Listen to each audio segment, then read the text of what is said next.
76% लोगों ने अब तक कहा है कि यह मुकदमा चलना चाहिए।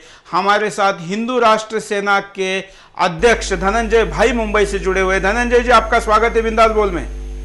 धन्यवाद। बोलिए, क्या कहेंगे आप आबू आजमी के बारे में, जी इतनी सारी हरकतें करा है? नहीं, ये हरकतें आज हमें जो नजर में आ रही है वो बहुत कम हरकतें है। ये 93 के बम विस्फोट का आरोपी है, टेक्निकल ग्राउंड के ऊपर सुप्रीम कोर्ट से छूटा हुआ है। और राजनीतिक मुस्लिम अल्पसंख्यक वोट बैंक के लिए राजनीति जो खेली जाती है, ऐसी गंदी राजनीति में अबू असीम आजमी जैसे आतंकवादियों को पनाह मिल जाती है। और आतंकवादी अबू असीम आजमी, मैं कहता हूँ अजमल कसाब से भी हमें संकटदायी है जो अबू असीम आजमी है। अबू असीम आजमी जैसे लोग समाज में रहकर आतंकियों को आश्रय देते हैं, उनकी व्यवस्थाएं करते हैं, उनको आर्थिक धन की सुविधाएं उपलब्ध करवा के देते हैं। और उलट पक्षी ऐसा भी होता है कि सांसद भवन में, विधानसभाओं में उनकी बाजू उठाकर पकड़ते हैं, उनको एक सॉफ्ट कॉर्नर पैदा करके देते हैं। अजमल कसाब हमारे देश के लिए कम खतरा है, उसको गोली मारी जा सकती है, मगर अबू असीम आजमी जैसे आतंकी जो दाऊद इब्राहिम खास करके यहाँ के एजेंट है, और ये बार बार साबित हुआ है कि अबू असीम आजमी के आने को टीवी चैनल ने, जी न्यूज ने, IBN 7 ने अनेक बार दिखाया कि अबू असीम आजमी दाऊद के बेटी की शादी में शरीक हुआ था, सहभागी हुआ था। तो ऐसे अबू असीम आजमी के ऊपर केवल देशद्रोही का कलम मुकदमा नहीं चलना चाहिए, उसको तत्काल उसको पकड़ के, उसकी गच्ची पकड़ के उसको तुरंत जेल में भेजना चाहिए। और मुकदमा ना चले, उसको नष्ट कर दो यहाँ से। ऐसे देशद्रोही इस देश में रह रहे हैं, इसका ही फायदा पाकिस्तान जैसे, पाकिस्तान हमारा बड़ा शत्रु नहीं है, अबू असीम आजमी जैसे कमीने लोग जो इस देश का खाते हैं, इस देश में रहते हैं और इस देश के विरोध में बोलते हैं। दारुल उलूम देवबंद ने जब वंदे मातरम के विरोध में फतवा निकाला, ऐसी संस्थाएं हमारी केंद्रीय मंत्री के उपस्थिति में ऐसे फतवे निकाले गए, जो केंद्रीय गृह मंत्री वहाँ उपस्थित थे और उनकी उपस्थिति में दारुल उलूम देवबंद ने वंदे मातरम के विरोध में फतवा निकाला। ऐसे फतवे निकालने वाले संस्थाओं के ऊपर क्यों बैन नहीं आते? हिंदूवादियों को स्कैनर पे लाता है, हिंदूवादी बम विस्फोट में सहभागी होने के झूठे आरोप किए जाते हैं क्योंकि मुसलमानों को इसमें से बचाना है। और अबू असीम आजमी जैसे लोग अपने काले पैसे का उपयोग, काले धन का उपयोग कर बहुत सारे आतंकियों को मुंबई में संभाल रहे। कल की घटना है जो अबू असीम आजमी जिसके घर पे गया था और खुद की पत्रकार परिषद में उसने सफाई दी कि मैं वो बुजुर्ग माँ को और छोटे 2 बच्चों को देखने के लिए गया था। दूसरों के घर में बुजुर्ग औरतें नहीं है, दूसरों के घर में छोटे बच्चे नहीं है, केवल इस्लामिक आतंकवादियों के घर में जाने की क्या आवश्यकता थी? क्योंकि वो उस घटना का एक हिस्सा है, उस कारनामे का, उस आतंकी घटनाओं का ये सबसे बड़ी कड़ी है अबू असीम आजमी। एक्चुअल में नंगा करके मारेगी अबू असीम आजमी को, अगर आतंकवादियों को धन संगठित करके। कब तक आप ये कब तक करेंगे धनंजय भाई? आप ये कब तक करेंगे? कब तक करेंगे ऐसा? अभी आप 2-4-10 दिनों के अंदर कर देंगे, तत्काल कर देंगे। बिल्कुल, धन्यवाद बात करने के लिए। थे धनंजय भाई हमसे हिंदू राष्ट्र के सेना के अध्यक्ष मुंबई से बात कर रहे थे। अबू आजमी को ये भी खुली चेतावनी दे रहे हैं। अब हम आपको दिखाते कि महाराष्ट्र के गृह मंत्री RR पाटील ने इस विषय पर क्या कहा। अतिशय गांभीर्याने घेतलेली आहे। चौकशांती जे काही निष्कर्ष येतील, पाठीमागे घरी जाण्याचा उद्देश काय होता, कारण काय होते, हे अतिशय गांभीर्याने तपासलं जाईल। जांच चल रही है।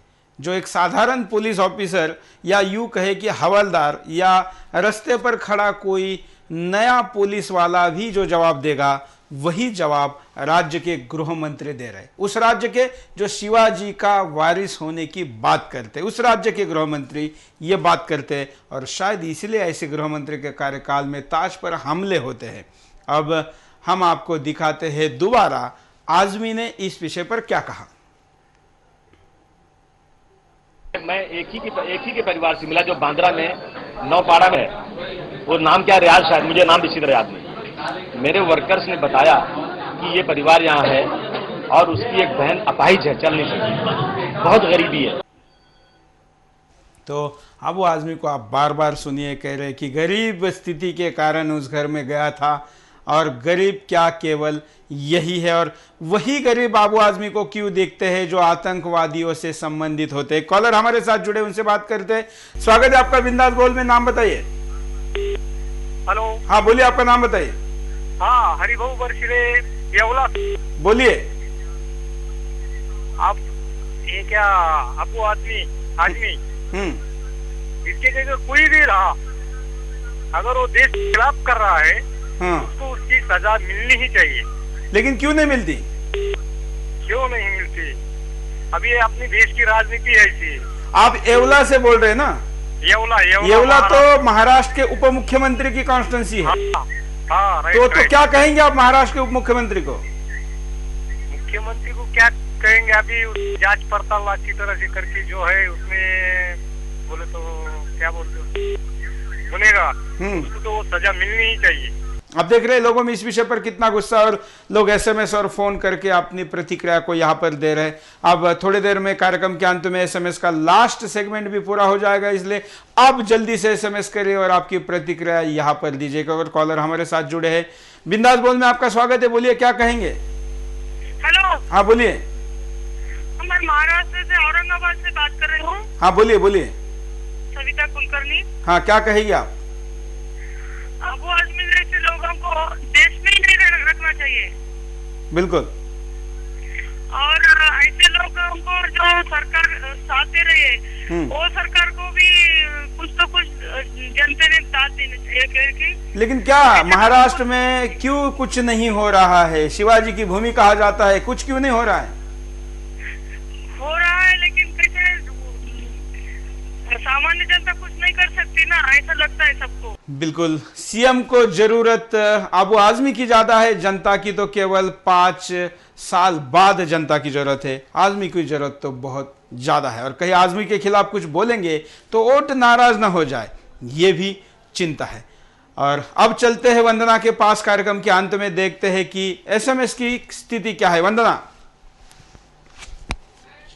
जी सुरेश जी, इस समय आंकड़े पूरी तरीके से हमारे पास आ चुके हैं और 98% जनता का मानना है कि अबू आजमी जैसे देशद्रोही पर आतंकियों की मदद के लिए और उसका साथ देने के लिए सजा मिलनी ही चाहिए।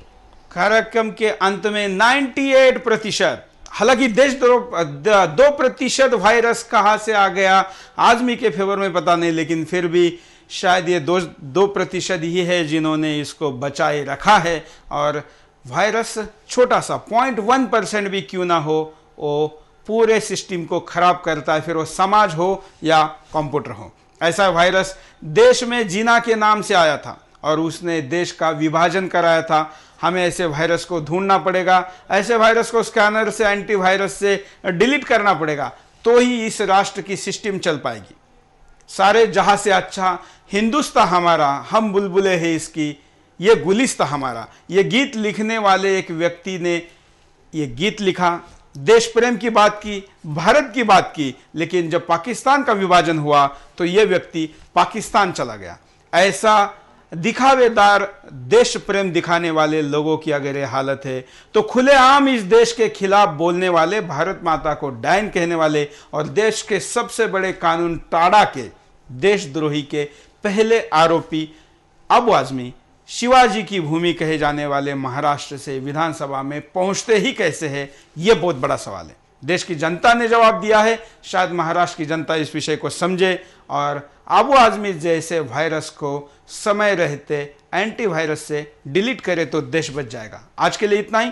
आपकी प्रतिक्रियाओं का हमें इंतजार रहेगा। जय हिंद।